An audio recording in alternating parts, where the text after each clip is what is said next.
Yeah, but you know what I'm saying? It's like, No, I mean, but you've got to put out the idea of what's possible, you know. And look, what would be a good Socrates. baby? What's a good baby step? What? What's a good baby step?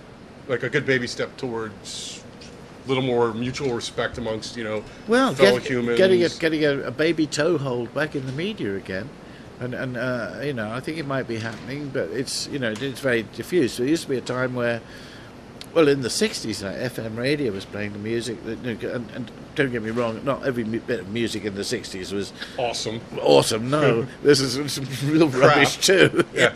But I mean, there was a sense of social glue going on with some hopes of stuff, and it was a very good generation to be young in. I'm not so sure it's so good to be young in this generation, where you've got most people are just sort of dropping out, drinking too much or whatever, because all they've got to look forward to, the only thing is, if you're not rich and famous, you're no one, which is a crap Right.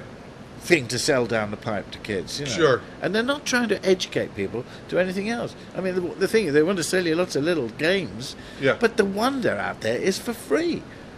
Yeah. The fact that I think somebody said, if you got the planet the size of a library globe, the atmosphere that keeps us alive would be the thickness of 2 coats of varnish. I mean, there's so many things that, the right amount of helium and the right amount of hydrogen, one way or the other, there wouldn't be any life. And we never think about the wonder of it all. No, we don't. I mean, we should, and it'll help us, get our heads straight. So let me ask you, now that you bring up the '60s, what sort of things in the '60s? And I guess I read that you took piano at 7 and then started playing guitar like mid-teen. Yeah. So like, as like '60 rolled around, what sort of things were grabbing you? Because obviously you sort of ended up in what's called rock eventually. Would that be a safe assessment?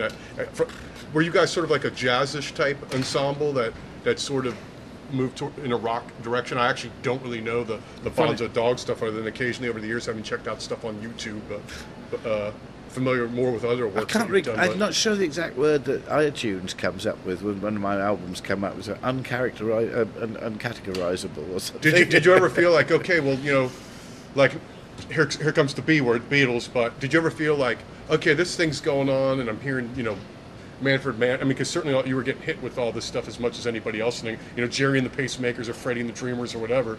Was there ever a point where it was like, we're kind of doing something along these lines, or were you guys just like, hey, we're musicians, we're just playing music together? No, you see, you got to look at it from the other way. We were all at art school. Seriously, I mean, in my case, I was very, I was quite good. I mean, I could have gone on to the Royal College. I could have gone, I could draw, and people say, "Hey, well, that's amazing," right. That sort of thing. But I was doing that, and but I only got into music because it was like pocket money, playing this terrible old stuff and pulling faces and doing comic book cutouts. The band was a visual thing, art student band, and it just went over really big with the public. And so you didn't think about it. It was a no-brainer. You just found yourself into it. And then somebody stole the whole act and went on television with it. And everyone said, you're like the New Vaudeville Band. And was that their name? or Yeah, the New Vaudeville Band had I heard a their hit, name. Winchester Cathedral. Well, yeah, okay. Yeah, I know it. And we were offered the job of doing it because our trumpeter knew the guy who'd made it. And we said, why? No. No. So the next thing you know, he went off and did it. And then there were all the speaking balloons and the shoes and the look of it. And then house meeting, we decided to look at all kinds of music and free ourselves of anything. And Gotcha. So we had songs like "And Blue Men Sing the Whites," and rock, and there was sort of semi-French classical things in there, and anything that sort of fitted in with a kind of, we were let loose, if you like, on the real world, having been in art school for 5 years and put in a van. Did that help launch your composition? Yeah, no end. Because I mean, I ended up learning, polonaises, Chopin polonaises, really difficult pieces. And around the age of 14, I suddenly went, "Who am I working for?" Every time I finish a piece, they give me a harder one. Right. And it's pleasing. Did you hate it? No, I loved it. But so you actually enjoyed the practice even? Yeah, but I didn't want to sort of go down this road. I suddenly felt like a performing dog. Didn't you ever feel like you wanted to perform more to get that? No. Okay. No. Because I was the exact opposite. I never wanted to practice, and I always loved, like, how it is.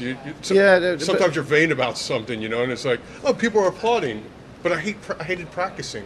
Yeah, no. So you were the exact opposite. No, I'm very happy to be in the background. But you didn't enjoy just the pieces they kept throwing at you. Until about 14, I just suddenly thought, who am I working for? I thought, hang on, they're parading me around for them, and I didn't want to work for anybody. I do my own drawing, you know, and I bought myself a guitar, and I started writing my own stuff, and with a biro, you know, drawing out the staves and my own compositions. But what really helped me in composition was suddenly playing the piano from chord sheets. You know, that's all we did. You know, we had B flat, E flat, B flat, you know, around the 32 bar sequence, something else like that. You suddenly realise how things all fitted together, and you know, almost by accident, you know, had a crash course in composition. Gotcha. Because you know, a lot of people, they'll play for years. You can't sit them down with any instrument. They couldn't even tap out a rhythm that it was even semi-original. They just can't do it.